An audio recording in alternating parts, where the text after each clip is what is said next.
Good morning. It's 30 minutes past the hour. We're going to say good morning together now to a guy in Ohio in his hospital bed because he's being treated for the coronavirus right now. Now, at first he said, I didn't think I would survive.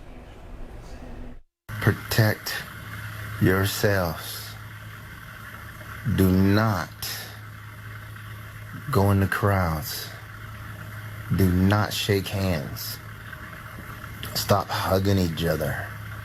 Wash your hands continually. They don't know how I got it. No one in my circle has been sick or exposed. Kevin Harris is joining us now. Good morning from, I think, St. Joseph in Warren, Ohio. And Kevin, at least you have the breathing apparatus out of your nose. How you doing? Oh, I'm doing great. I just found out 2 days ago I'm gonna live. I'm actually excited. We're excited too. Was it that bad? Were you touch and go? Oh, no, it wasn't touch and go. It was all go. It was bad. Did they tell you in what critical condition that it put you in that bad of a condition? Why don't you tell me about how you felt, Kevin? Well, actually, I run on an elliptical for an hour every day. And my diet is really strict. I don't drink. I don't smoke. I've never done drugs of any kind. I'm super healthy. Even my heartbeats per minute at rest are 40 beats per minute. Oh, wow. So I'm in pretty good shape. And the virus was like, oh, I'm going to fix you. You think you're healthy? Let me show you what I can do to healthy people. And it started turning my lungs to glass. That is such an incredible way to describe it. Go ahead. Go ahead. The more I rest, the sicker I got. And it's really weird because it lets you feel better when you lay down, when you breathe slow. But the whole time, your lungs and your body is defeating the whole purpose. You start to turn to glass and it crystallizes and more of your lung capacity is taken away from you. But when you get up to move, your air drops to half, your air consumption, you choke, you throw up, the pain, the headache, everything comes back when you move. But that's what keeps you alive. It helps your immune system to fight back. But the virus makes you feel good about laying down. It's almost like a high because you get this feeling that I just want to lay here forever. But you know, if you breathe, you're getting less and less and less oxygen. And sooner or later, you're going to go into respiratory failure and cardiac arrest. So they make you get up then? Oh my God, yes, they make you get up. And when they make you get up, you throw up, you cry like a little baby. And I can remember the first time it happened.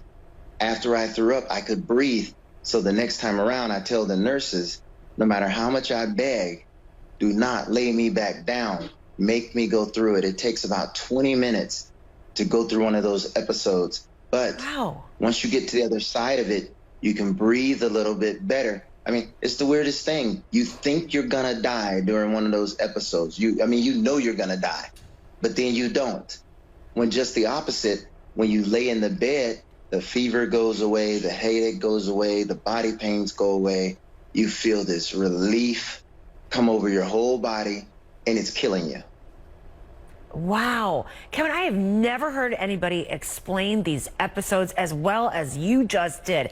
Now I can see why there's such panic and alarm about ventilators and why people need ventilators and they're afraid they don't have enough in the hospital system in the United States. Did you have to be on one?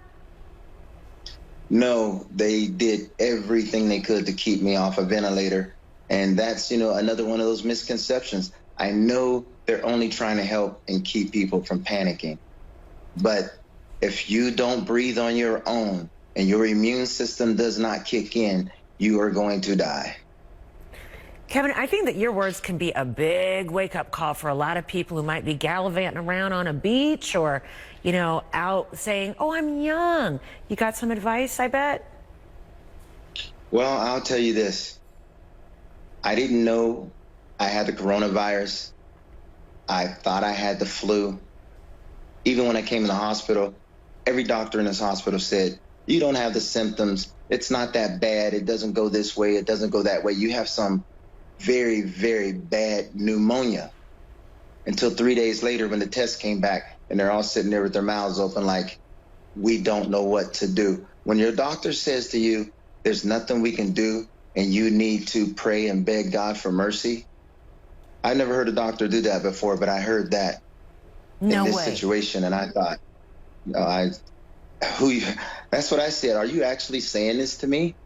And, it came down to one of those moments of truth where they can either lie to you or they can tell you the truth because one day they got to see God too. And that's what it came down to. No one could tell me I was going to live. Do you know, are you St. Joseph's first coronavirus patient? Actually, I am. And I'm the first one in our valley, in the county. And the thing about that was I own a body shop and construction. We do a bunch of other things. So I see 30 to 40 people a day, most of which I've never met before. But because I'm so, public and such a major public profile, I tend to find times to be alone for days at a time. So it just so happened that 10 days before I got sick, I hadn't spoken to anyone closer than 7 or 8 feet. And most of the places I went out of town. So people didn't know me, so I didn't have to talk to people. I was just in a Kevin mode and I didn't want to be bothered. When I got sick, my son was coming home from school for spring break.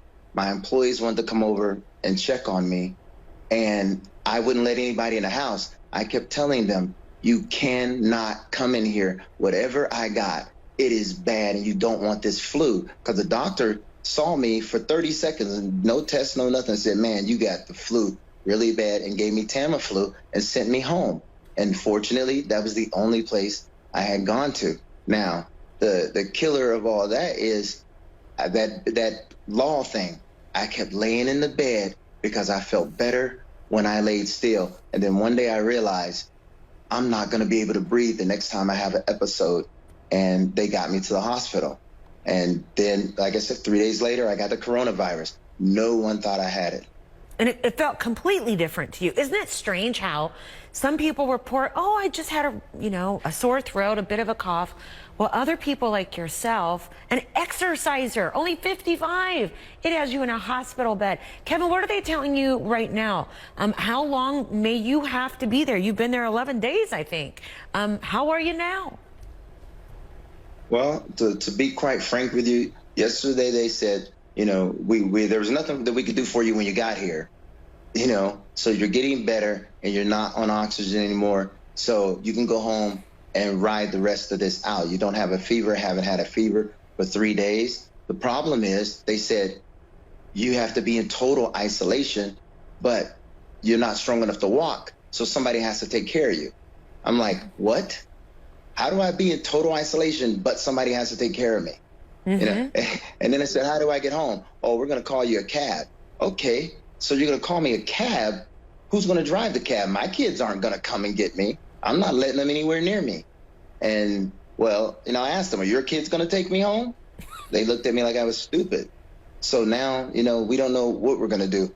I do know that until I test negative, they're going to have to pull me out of here kicking and screaming and just throw me out of the hospital, because I was lucky and fortunate that I did not expose hundreds of people that I normally see during a week to this virus, simply because I wanted to be alone. So God had me in that mode where I just wanted to be alone for a while, but it saved my community. And now you want to throw me out there. I haven't had a negative test. I've actually had 5 tests. The first 3 came back bad. The 4th one came back, and then they did a 5th one 4 days ago. And when I asked for the results, they said, well, the CDC said we took it too soon, so we don't have any results, but we're going to send you home. And like I said, now they're trying to figure out, how do you send me home to total isolation, but I got to have somebody take care of me because I can't walk? That might be the first time that a complication like that has been illuminated for us, and that is, are you strong enough once you have this to go home? But you have to self-care as well as self-isolate, and that in itself for many people's conditions will be a contradiction. Kevin Harris. Exactly. And Kevin Harris, who's joining us right now from his hospital bed, I'm telling you, in Warren, Ohio. And he also wanted to point out, too, that he hasn't gone to exotic places. He went to Cleveland. That's as far as he got. And somehow has come down with coronavirus. Hey, Kevin, how you passing the time? Robin, I am so sick. I do not care. Got it. I don't care if I sleep in the dark. I don't care if I be alone. You know, one thing is that the healthcare workers are those, I mean, you talk about heroes. They come in here with smiles. They have children. They've even got people in the community ostracizing them for taking care of me. And these people are risking their lives and the lives of their families, but the community is rejecting them because everybody's scared of the virus. I've never seen anything like it. Let's they not do still that, keep right? They are coming the in here to heroes. do that. Yeah, and they know what I've been through. Imagine, they don't want this, but they've had to listen to my story 100 times, how it takes me an hour to get to the bathroom. My bathroom is 50 feet away from my bedroom, and I'd have to go 10 or 15 feet and lay on the floor for 20 minutes to catch my breath and then continue to the bathroom. I mean, this is real. And this is one of the reasons why they don't want to send me home now, because they already know I went through 6 days where I crawled to the bathroom or I made a ham sandwich on the floor of my kitchen because I couldn't get up against the counter and the table to put Miracle Whip on my sandwich. I ate my sandwich on the floor with my employees standing outside the door begging me to let them in the house. And I told them, no, they can't come in here. This is bad, Robin. It's going to be really bad for a lot of people. Kevin Harris, we are all ears, and we're all hope for you, too, that you continue to get better. I'm going to ask our producers to keep in contact with you. If we can send you right now a mental get well card, we all are. And Kevin Harris, what a strong guy. Hey, you know what I'm really grateful for? Your voice, your diaphragm, your breathing. You sound healthy. Your voice is strong. And for that, Kevin Harris, we are so grateful. Thank you. And thank you so much. All right. Thank you. And get better. And we mean it. We'll go to a break. We'll be right back. It's Kevin Harris.